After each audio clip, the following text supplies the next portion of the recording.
Hey everybody, Chris the English teacher here. Today I want to teach you guys about the differences between used to and usually. Used to has two different contexts. Let's look at the first context. For example, I used to see her on Thursdays. I used to see her on Thursdays. Here, used to is acting as an auxiliary verb, which is helping us talk about the verb see. I used to see her on Thursdays.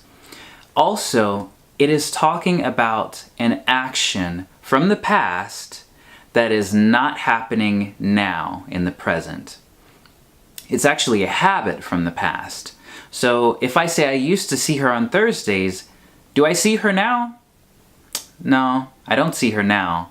But in the past, I saw her on a regular basis. Used to, in this context, is always followed by the base form of another verb. So I could say, I used to play with him every day. We used to see the movies every week. We used to study on the weekends. It's always going to be followed by the base form, which is like an infinitive, but without the word to. Next we have usually. Usually is actually an adverb that talks about how often something happens. So for example, I could say, I usually see her on Saturdays. In the past, I used to see her on Thursdays, but now she changed the class and she said, hey Chris, Saturdays work better for me. And let's see, I saw her last Saturday and the Saturday before that, and I'm going to see her this Saturday and probably next Saturday I will see her again. It just means that it's a fact and it happens most of the time.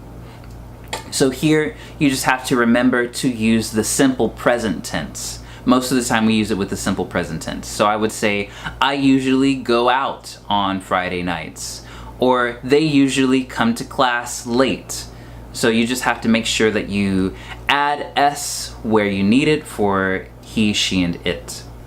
So one more time, used to has two different contexts. We can use it to talk about things that were true in the past, but they are not true now. Or we can use it with the verb to be to talk about how someone feels about something when it's normal for them and it doesn't bother them. And finally, we have usually, which is an adverb that describes a verb or an action. I hope this helped. Remember, I'm Chris the English teacher. Please subscribe and like this video if you want to see more stuff like this. If you have any questions, leave them in the comments and I will respond as soon as possible. Thanks for watching. Bye.